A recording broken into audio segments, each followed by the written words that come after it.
नमस्ते, म तपाईहरुको साथ सुरज नौपाने। आज जेठ 27 गतेको दिन मणिग्राममा यो लाइट राखिएको छ। वरिपरि चाहिँ उज्यालो हुन्छ।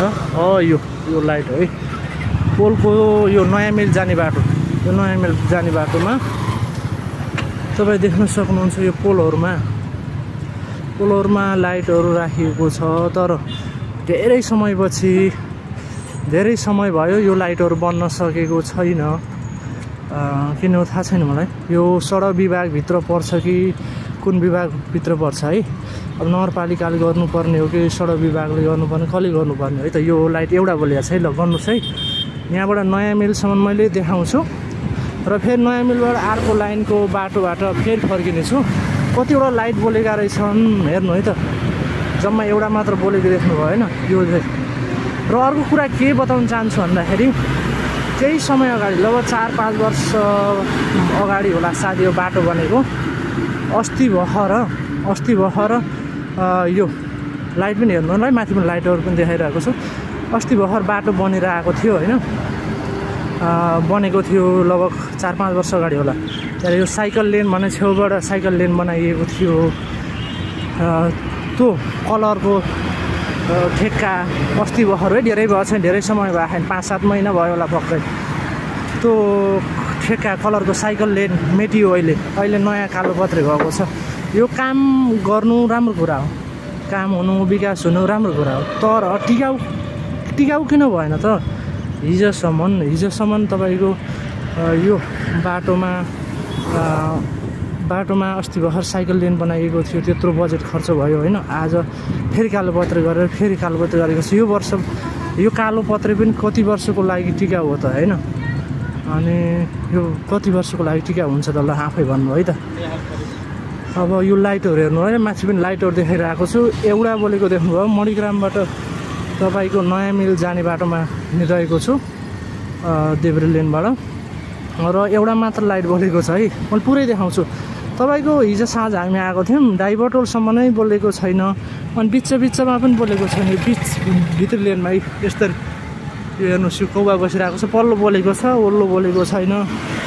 यो हेर्ने एउटा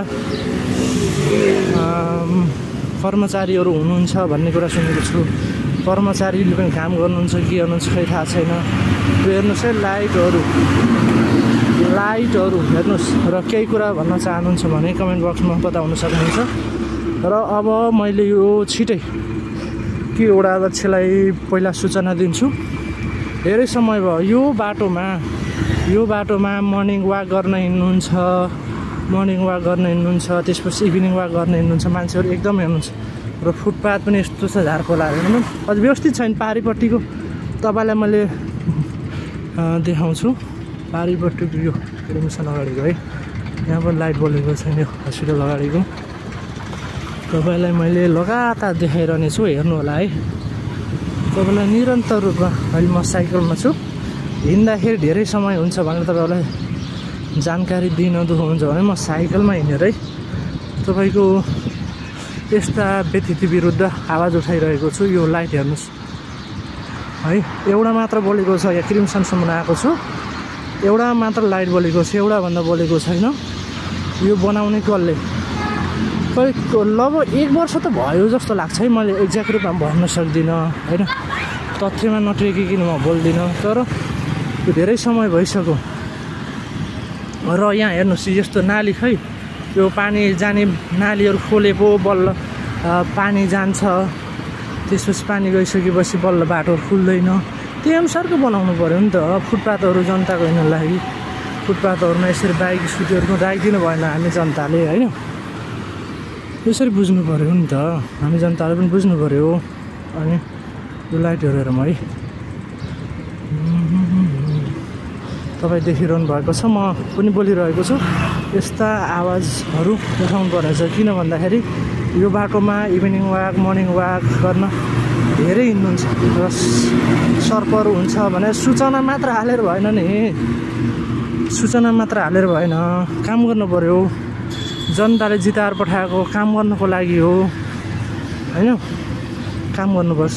एउटा मात्र पोलको लाइट बोलेको छ, अरू त्यस्तै छ। यस्तो बजार एरियामा लाइटहरू हुनुपर्छ, जुनसुकै ठाउँमा पनि हुनुपर्छ। तर अझै बजार एरियालाई चाहिँ अझै उज्यालो बनाउनु पर्छ यो एउटा हेर्नु है। अब छिटै नै म नयाँ मिल चोकसम्म पुग्ने छु। अब यो नगरपालिकाले हेर्नुपर्ने हो कि सडक विभागको हो कि है कसको हो त हेरौँ है। यो हेर्नुहोस् देखिरहनु भएको छ तपाईँले, एउटा मात्र बत्ती बोलेको छ अहिलेसम्म पोलको। अनि यसको बारेमा बोलिदिने को कसैले अझैसम्म आवाज राखेको छ भने उहाँलाई धेरै धेरै धन्यवाद दिन चाहन्छु। र निरन्तर रूपमा देखाउनेछु।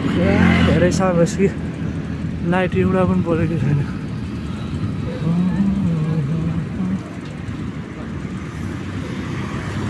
काम गर्नुपर्दछ, गाडीमा एसी खाएर हिँडेर हुँदैन, ठुला ठुला गफहरू हुँदैन र हामी जस्ता अभियन्तासित डराएर हुँदैन।